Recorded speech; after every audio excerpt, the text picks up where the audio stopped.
시냇가에 심은 나무라 하나님의 사랑 안에 믿음 뿌리 내리고 주의 뜻대로 항상 살리라. 할렐루야. 함께 예배를 드리는 여러분들이 주님 안에서 형통하기를 축복합니다. 예배를 드리면서 하나님의 마음을 더 깊게 알아가기를 바랍니다. 이번 주 요절 말씀은 사도행전 17장 11절 말씀입니다. 사도행전 17장 11절 말씀 함께 암송하시겠습니다. 큰 소리로 읽으셔도 좋습니다. 시작. 베레아에 있는 사람들은 데살로니가에 있는 사람들보다 더 너그러워서 간절한 마음으로 말씀을 받고 이것이 그러한가 하여 날마다 성경을 상고함으로. 사도행전 17장 11절 말씀. 아멘. 사도 바울이 2차 전도 여행 때 들렸던 베레아라는 도시의 사람들에 대한 짧은 평가입니다. 베레아 사람들이 데살로니가에 있는 사람들보다 더 너그럽다, 그렇게 소개하고 있습니다. 이전 성경에는 신사적이다 이렇게 번역을 하고 있습니다. 너그럽다, 신사적이다. 거부하는 마음, 거부하는 태도가 아니라 수용하는 마음, 수용하는 그런 태도입니다.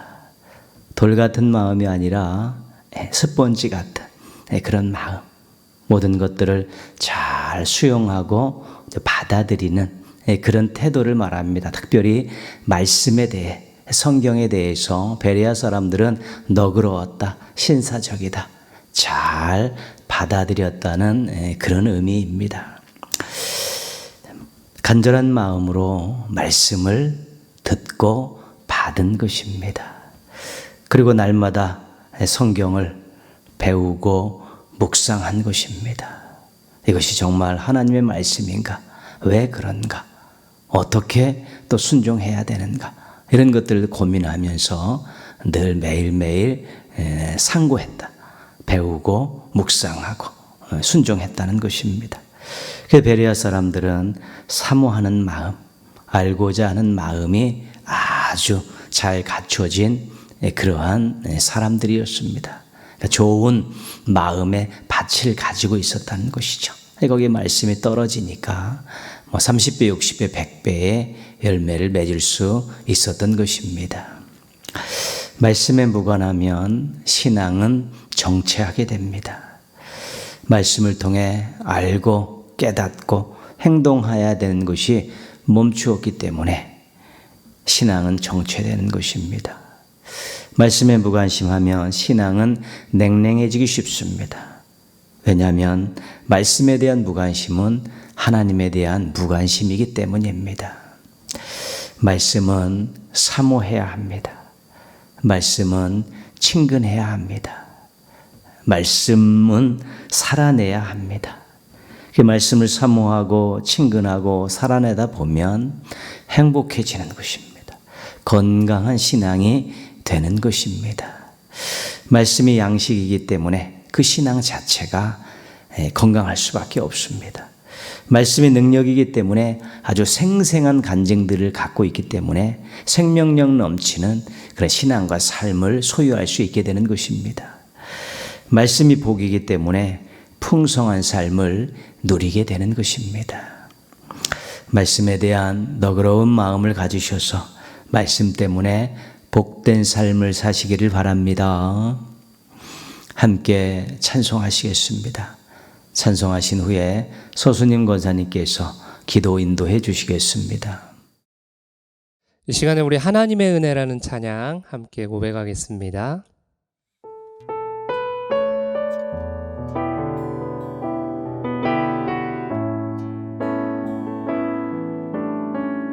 나를 지으신 이가 하나님, 나를 부르신 이가 하나님,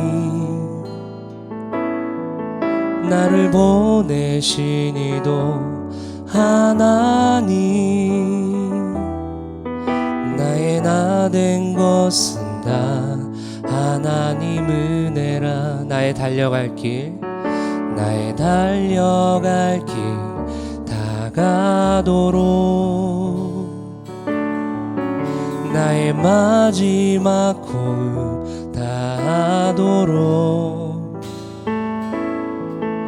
나로 그 십자가 품게 하시니, 나의 나 된 것은 다 하나님 은혜라. 한량없는 은혜, 갚을 길 없는 은혜, 내 삶을 애워싸는 하나님의 은혜,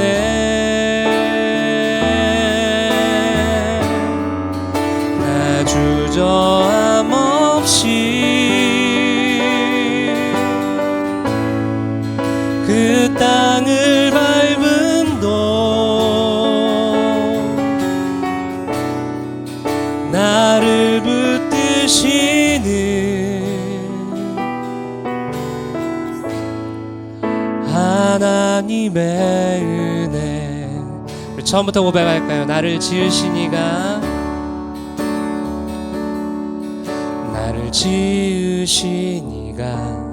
하나님, 나를 부르신 이가 하나님, 나를 보내신 이도 하나님, 나의 나 된 것은 다 하나님 은혜라. 나의 달려갈 길 다가도록, 나의 마지막 호흡 다하도록, 나로 그 십자가 품게 하시니, 나의 나 된 것은 다 하나님 은혜라. 아멘. 한량없는 은혜, 갚을 길 없는 은혜, 내 삶을 애워싸는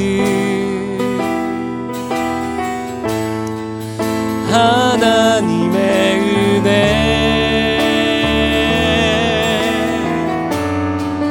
나 주저함 없이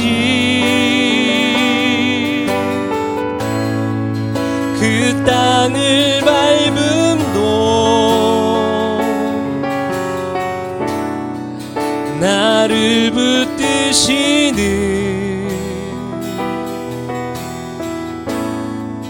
하나님의 은혜. 아멘. 언덕을 떠나서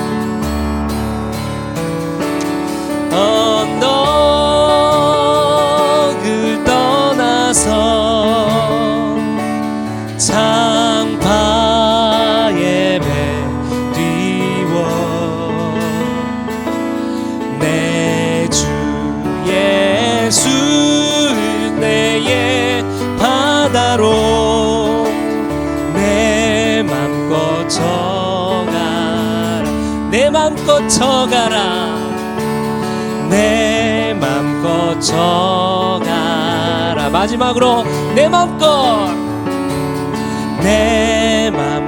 져가라.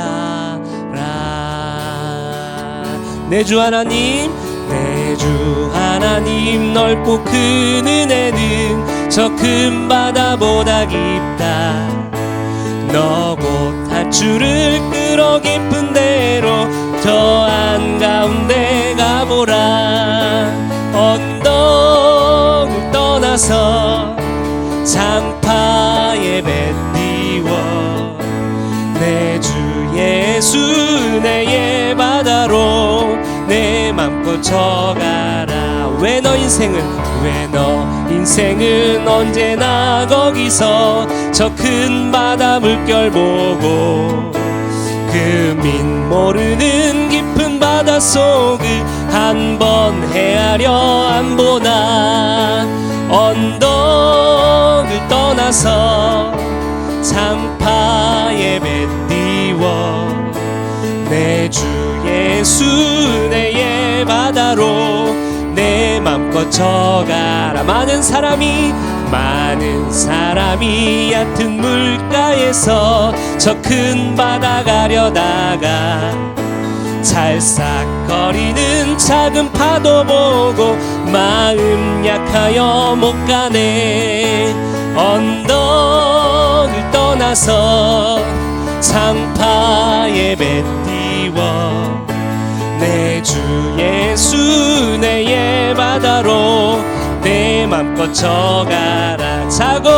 자곧 가거라. 이제 곧 가거라. 저 큰 은혜 바다 향해. 아멘. 자곧 내 너를 저 깊은 데로 가라. 망망한 바다로 언덕을 떠나서 장파에 배 띄워 내 주 예수 내의 바다로 내 맘껏 져가라. 언덕을 떠나서 장파에 배 띄워 내 주 예수 내의 바다로 내 맘껏 져가라. 내 맘껏 져가. 내 맘껏 져가. 마지막으로 내 맘껏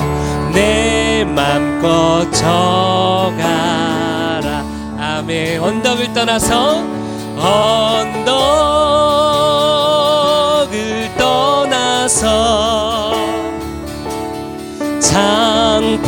장파에 배 띄워 내 주 예수 은혜의 바다로 내 맘껏 져가. 한량없는 은혜 갚을 길 없는 은혜 내 삶을 애워 사는 하나님의 은혜.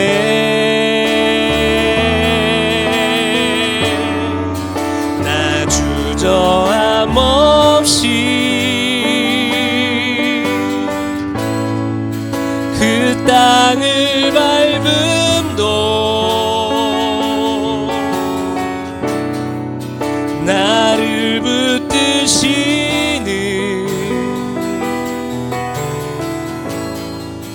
하나님의 은혜. 한 번 더. 한량없는 은혜 갚을 길 없는 은혜 내 삶을 애워 사는 하나님의 은혜.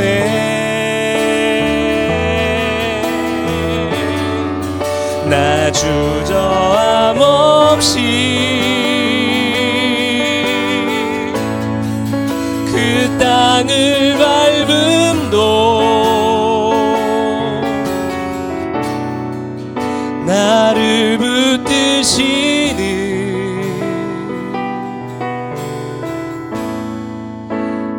하나님의 은혜. 아멘. 오늘 우리가 이렇게 찬양을 통해 고백했습니다. 하나님의 그 한량없고 크고 놀라우신 은혜, 그 은혜의 바다로 오늘 들어가는 귀한 예배 시간이 되었으면 좋겠습니다. 오늘 그 은혜의 바다에서 마음껏 헤엄치고 마음껏 노는 그런 귀한 은혜의 시간 되었으면 좋겠습니다. 이것을 위해서 하나님, 내가 그 바다로 들어가겠습니다. 그 은혜의 바다로 들어가 마음껏 헤엄치며 노는 시간 되게 하여 주시옵소서. 우리 같이 한번 기도하겠습니다.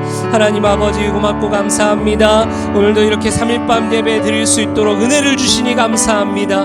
우리의 하루를 살아가는 것도 다 주님의 은혜인 줄 믿습니다. 1초 1분을 살아가는 것도 주님의 은혜인 줄 믿습니다.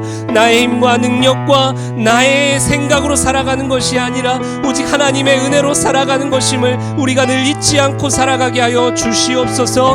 하나님, 오늘 이 예배 가운데 그 은혜의 바다로 뛰어들게 하시고 나아가게 하시고 헤엄치게 하여 주시옵소서. 그곳에서 춤을 추고 그곳에서 은혜를 누리며 살아가는 귀한 은혜의 시간 될 수 있도록 주여 도와주시옵소서. 하나님, 어느 곳에서 예배하든지 하나님께 집중하게 하시고 말씀과 찬양과 기도를 통해 우리의 삶이 다시 한번 새로워지는 귀한 은혜의 시간 되게 하여 주시옵소서. 끝나는 시간까지 주님께서 책임져 주시고 인도하여 주실 것을 믿습니다. 하나님 도와주시옵소서. 하나님 도와주시옵소서.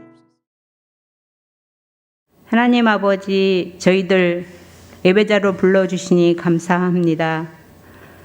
상황과 형편이 어떠할지라도 간절함과 사마음으로 하나님 앞에 최고의 영광을 돌릴 수 있는 예배자들로 인도하여 주옵소서.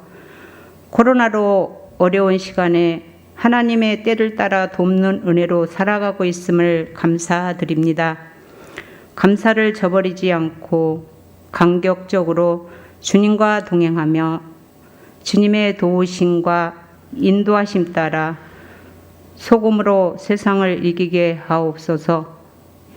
하나님 아버지, 하나님 말씀 의지하면서도 세상과 더불어 욕망과 탐욕과 근심 속에 살아가고 있음을 고백합니다. 불쌍히 여겨주시고 긍휼을 베풀어 주셔서 세상의 가치에 신앙의 근본이 흔들리지 않고 하나님 나라를 확장하는 저희들 되게 하여 주옵소서. 하나님 아버지, 이 나라 이 민족을 굽어 살펴 주옵소서. 코로나와 대선으로 어지럽혀진 시국에 하나님의 진리와 정의가 이 땅에 나타나게 하시고 지도자들과 온 국민이 하나 되어 어려움 속에 하나님의 통치하심을 바라보게 하옵소서. 동인교회를 사랑하신 하나님, 본당 리모델링 진행 중에 있는데 마지막까지 안전하게 마칠 수 있도록 함께하여 주시고 수고하신 모든 분들 건강으로 함께하여 주옵소서. 하나님 아버지, 연약한 지체들 기억하여 주옵소서. 약함을 통하여 강함을 주시고 평안함과 소망을 주시고 주님의 보혈로 치료함을 받게 하옵소서. 이 시간 주님의 말씀 선포하실 목사님, 능력의 말씀 선포하게 하시고 영육간의 강건하심과 충만하심으로 목회의 비전을 이루어 나가게 하옵소서. 저희들 구약의 인물을 배우고 익히며 신앙의 비전을 삼게 하옵소서. 오늘도 변함없는 예수님의 이름으로 기도합니다. 아멘.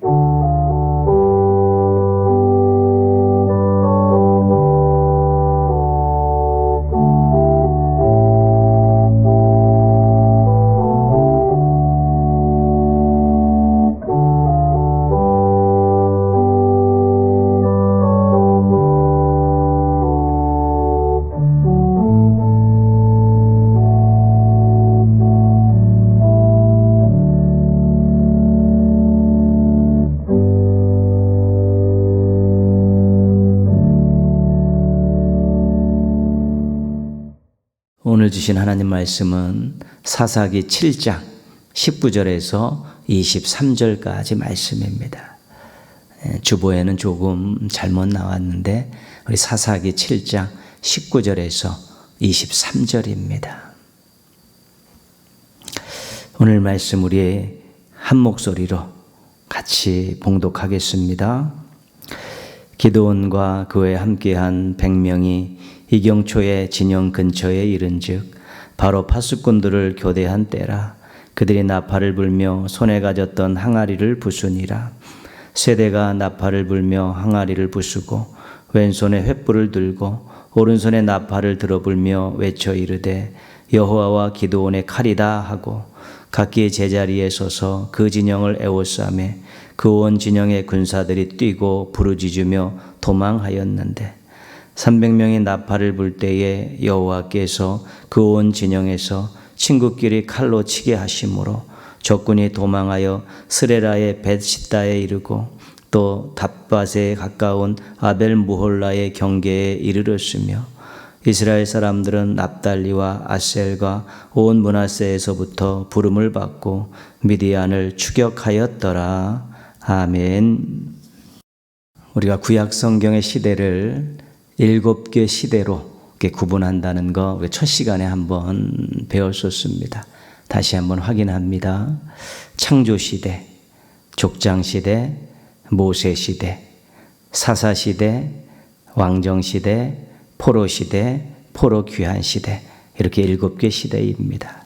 오늘 우리가 사사 시대를 보려고 합니다. 사사 시대는 범위를 넓게 잡으면 여호수아, 사사기, 사무엘상 여기까지 들어가는 것이죠. 여호수아는 사사는 아니지만 처음 사사의 역할을 한 지도자입니다. 사울은 사사는 아니지만 마지막 사사의 역할을 한 왕입니다.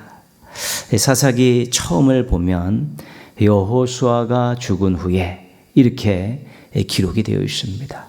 여호수아가 죽은 이후에 본격적인 사사 시대가 들어간 것이죠.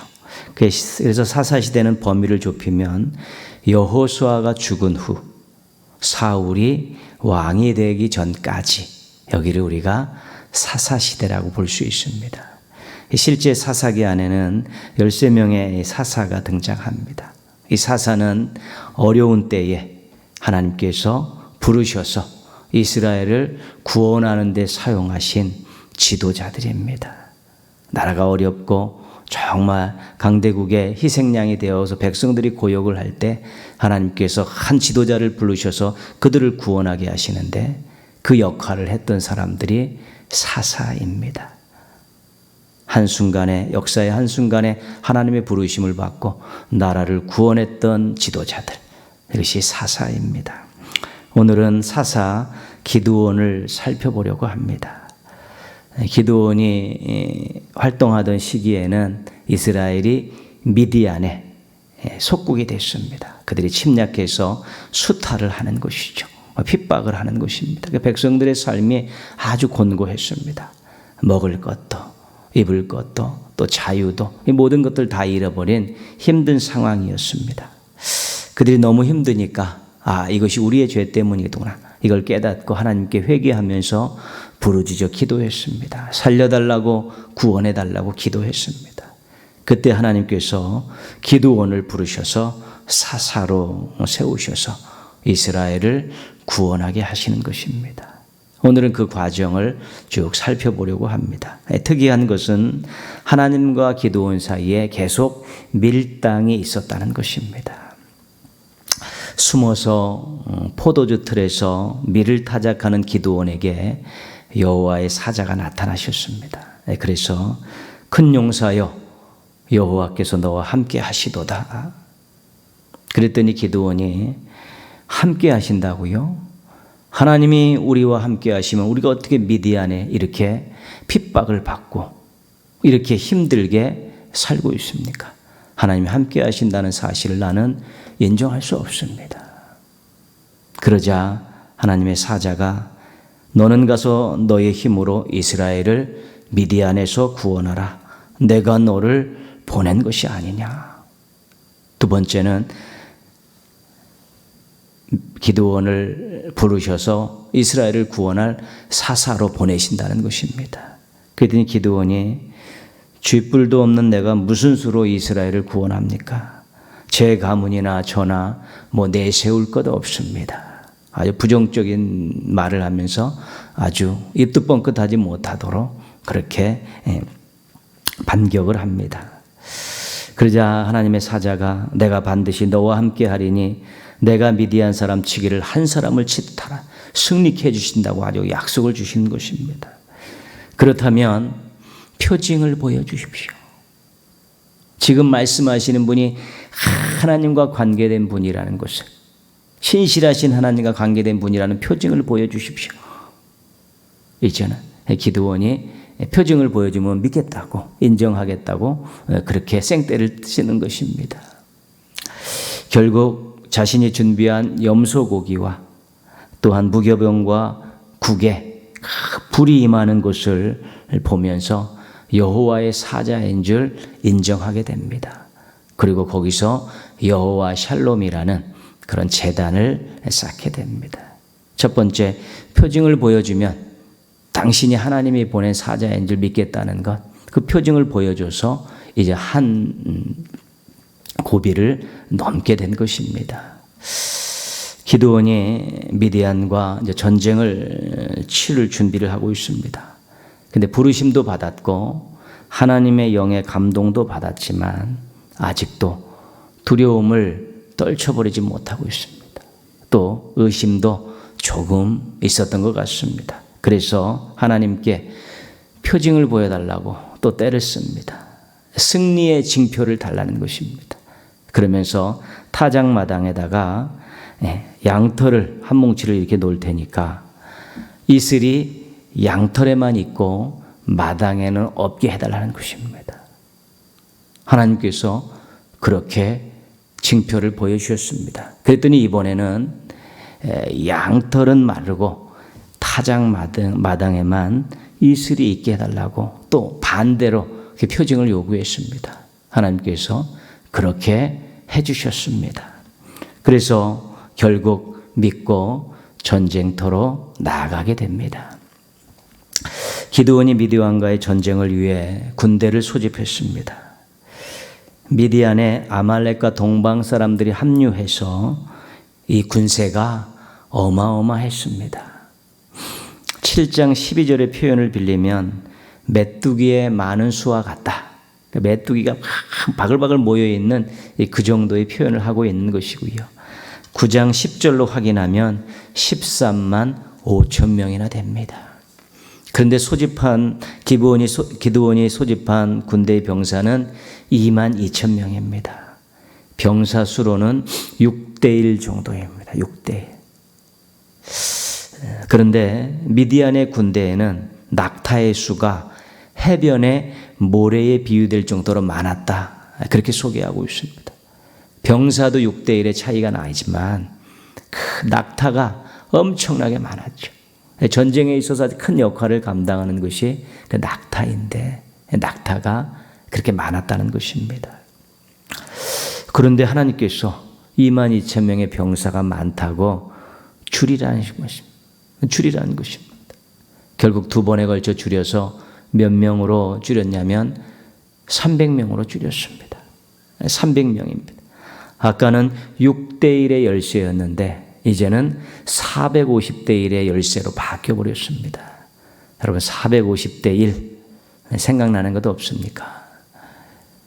갈멜산 바알 선지자들과 엘리야의 그 싸움 450대1의 싸움이었습니다. 그러니까 450대1이라는 것은 인간의 힘으로 극복할 수 없는 비율입니다. 450대1은 죽었다 깨어나도 인간의 힘으로는 이길 수 없는 그런 게임의 비율이 450대1입니다. 기드온이 두려워할 만한 상황을 하나님께서 만드신 것입니다. 그런데 이번에는 하나님께서 미디안에게 징표를 주시겠다고 합니다. 아까는 미디안이 막 때를 쓰면 표징을 보여달라고 징표를 보여달라고 했는데 이번에 하나님께서 내가 먼저 징표 보여줄게. 미디안 진영으로 부하 한 명 데리고 가봐. 그 기드온이 밤에 부하 한 명 데리고 미디안 지형에 들어갔는데 잠자리를 펼쳐놓고 있고 수경을지를 펼쳐놓고 있는 그 어마어마한 세력 앞에, 군세 앞에 기가 질려버린 것입니다. 도저히 비교가 안 되는 그러한 병력들, 낙타들, 또한 그런 사기들 이런 걸 다 보면서 기가 질렸습니다. 그런데 두 명의 병사, 미디안 병사가 이야기하는 것을 듣게 됩니다. 아마 보초들이었는지 아니면 자다가 깬 친구들인지 모르지만 한 친구가 이런 꿈을 꾸었다고 이야기를 합니다. 그랬더니 한 명의 친구가 그것은 우리가 이스라엘에게, 기드온에게 지는 꿈이다. 그렇게 해몽을 하는 것입니다. 그래서 기드온이 그 꿈과 해몽을 듣고 승리에 대한 확신을 얻었죠. 하나님이 왜 그 진영으로 가라 하셨겠습니까? 무언가를 듣고 오라 그랬는데 그 꿈과 해몽을 듣고 승리할 수 있다라고 확신을 얻었습니다. 그래서 총공격 명령을 내립니다. 그런데 이스라엘 군대의 무기들이 이상합니다. 나팔과 빈 항아리와 횃불이 전부였습니다. 이 무기들도 결국은 하나님께서 지정해 주지 않았겠습니까? 하나님께서 지정해 주신 무기가 나팔과 빈 항아리와 횃불이었다는 것이죠. 병력도 병사 군사술도 450대 1이고 낙타의 수는 비교할 수도 없는데 또 이스라엘이 가진 이 무기라는 것이 나팔과 빈 항아리와 횃불 이것이 전부였습니다. 그런데 어떤 일이 일어났습니까? 20절 말씀, 오늘 본문 20절 말씀입니다. 같이 읽겠습니다. 세대가 나팔을 불며 항아리를 부수고 왼손에 횃불을 들고 오른손에 나팔을 들어 불며 외쳐 이르되 여호와와 기드온의 칼이다 하고 300명이 100명씩 세 부대로 나누어서 나팔을 불고 항아리를 부수고 횃불을 들었습니다. 그리고 나서 여호와와 기드온의 칼이다라고 외쳤습니다. 이것이 이스라엘이 한 전부입니다. 이거 뭐 전투하는 모습이 아닙니다. 어떤 축제 때 놀이를 하는 모습 같고 게임을 하는 그러한 모습같이 절대로 전투하는 모습이 아닙니다. 결과가 어떻게 됐습니까? 22절 말씀 같이 한번 읽겠습니다. 300명이 나팔을 불 때에 여호와께서 그 온 진영에서 친구끼리 칼로 치게 하심으로 적군이 도망하여 스레라의 벳시다에 이르고 또 답밭에 가까운 아벨무올라의 경계에 이르렀으며 미디안 진영에서 그 소리에 놀라서 자중질환이 일어난 것입니다. 서로 칼로 죽고 죽이는 일이 생겼고 결국은 와 적군이 너무 강하다, 이스라엘이 너무 강하다, 기드온의 군대가 너무 강하다 하고 기겁을 하고 도망하기 시작합니다. 이스라엘 군대가 미디안 군대를 추격하기 시작했고 결국 장수들을 잡아 죽이고 병사들을 전멸시키고 대승을 거두었습니다. 이것이 기드온과 관계된 아주 중요한 핵심 내용입니다. 여기서 우리가 한 가지 묻고 싶은 것은 기드온은 왜 마지막 무기에 대한 명령에는 토를 달지 않았을까? 수용했을까? 앞에서는 징표를 달라고 계속 징징거렸고 하나님께서 그걸 알고 미리 징표도 주셔서 3번이나 걸쳐서 징표를 받은 다음에야 움직였던 기드온인데 이 마지막 이 무기에 있어서 그 무기에 있어서 나팔과 항아리와 횃불만 들고 가서 소리치라는 이 무기와 이 전략에 있어서는 정말 토를 달 만도 했는데 징표를 보여달라고 할 만도 했는데 기드온이 여기서는 아무 소리도 안 했습니다. 왜 그랬을까요? 3번의 징표를 통해 하나님을 신뢰하게 된 것입니다. 징표를 계속 보면서 하나님이 정말 이 징표대로 그렇게 계획한 대로 이루시는 분이고 그만한 능력을 가지고 계신 분이구나 이런 것들을 이제 깨닫게 된 것입니다. 징표를 계속 보면서 믿음이 성장하게 된 것이죠. 기드온은 그 징표를 보면서 자신도 모르게 훈련을 하게 되었고 자신의 부족함과 연약함을 깨닫고 하나님을 더 의지하게 됨을 통해서 마지막 이 하나님의 무기와 전략과 관계된 부분에 있어서는 표징을 요구하지 않고 담대하게 순종함을 통해서 승리를 거두었던 것입니다. 그런 의미에서 신앙은 훈련입니다. 하나님을 점점 더 알아가는 훈련입니다. 하나님을 점점 더 신뢰하는 훈련입니다. 하나님께 점점 더 순종하는 훈련입니다. 그 신앙은 계속해서 훈련을 통해서 커고 또 강해지는 것입니다. 훈련은 반드시 시행착오를 겪게 되어 있습니다. 실수하는 것이죠. 당연히 처음에는 실수하죠. 모자람이 있고 부족함이 있습니다. 그러나 한번 실수했지만 다음엔 실수하지 않고 참고 기도하고 또 도전하고 또 참고 기도하고 도전하다 보면 자기의 약점들이 점점 사라지고 하나님을 더 신뢰하고 또 하나님 앞에 더 새로운 모습으로서는 성장하는 모습들을 이제는 보이게 되는 것입니다. 훈련이 중요합니다. 우리는 여기서 우리 하나님의 마음을 보게 됩니다. 사사로 불러주시고 함께 하신다는 약속을 주셨습니다. 그런데도 기드온이 미심쩍어 합니다. 징표를 보여달라고 해서 징표를 보여주었는데도 처음에는 두려워하고 또 의심합니다. 그래서 하나님께서 스스로 징표를 보여주시면서 또 기드온을 격려하시는 것이지요. 하나님은 기드온의 믿음 부족함에 대해서 두려워 떠는 것에 대해서 의심하는 것에 대해서 참고 기다리시면서 격려하신 것입니다. 받아들일 수 있겠니? 아직도 두렵니? 그래도 못 믿겠니? 하시면서 말씀으로 징표로 격려하시고 사랑으로 기다려 주시는 것입니다. 얼마나 우리를 인격적으로 대하시는지 모릅니다. 늘 격려하시고 인내하시고 참으시며 기다리시면서 성장하기를 원하고 계신 것입니다. 우리는 부족하고 연약합니다.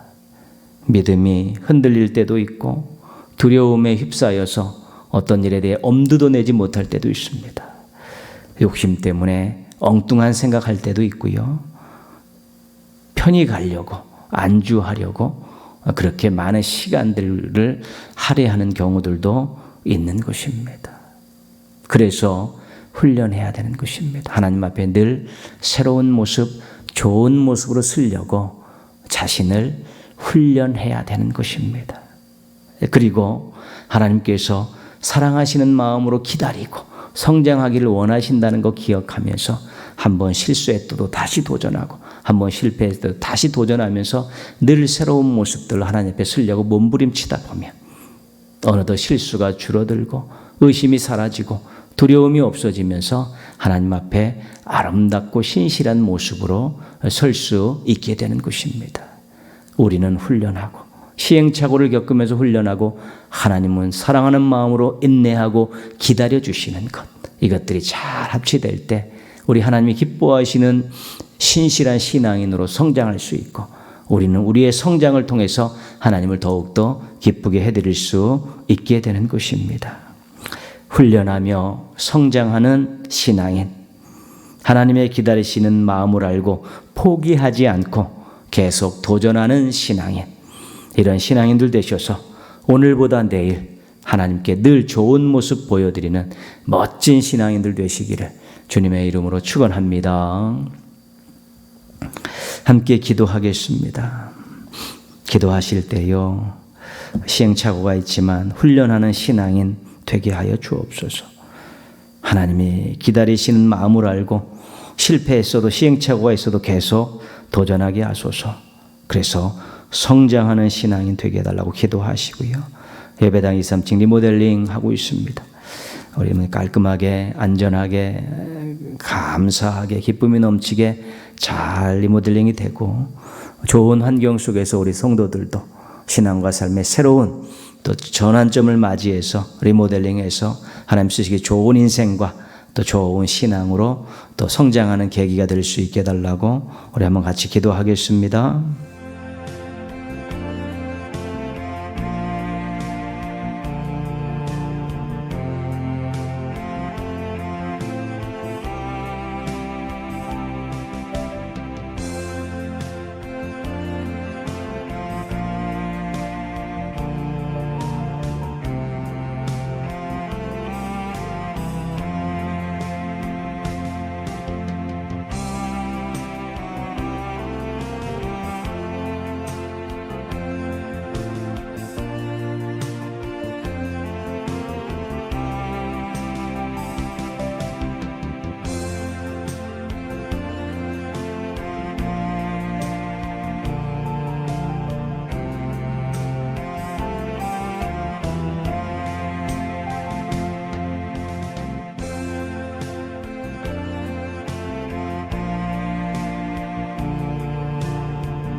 하나님 아버지, 오늘도 저희들 예배의 자리에서 함께 만나게 해주셔서 감사를 드립니다.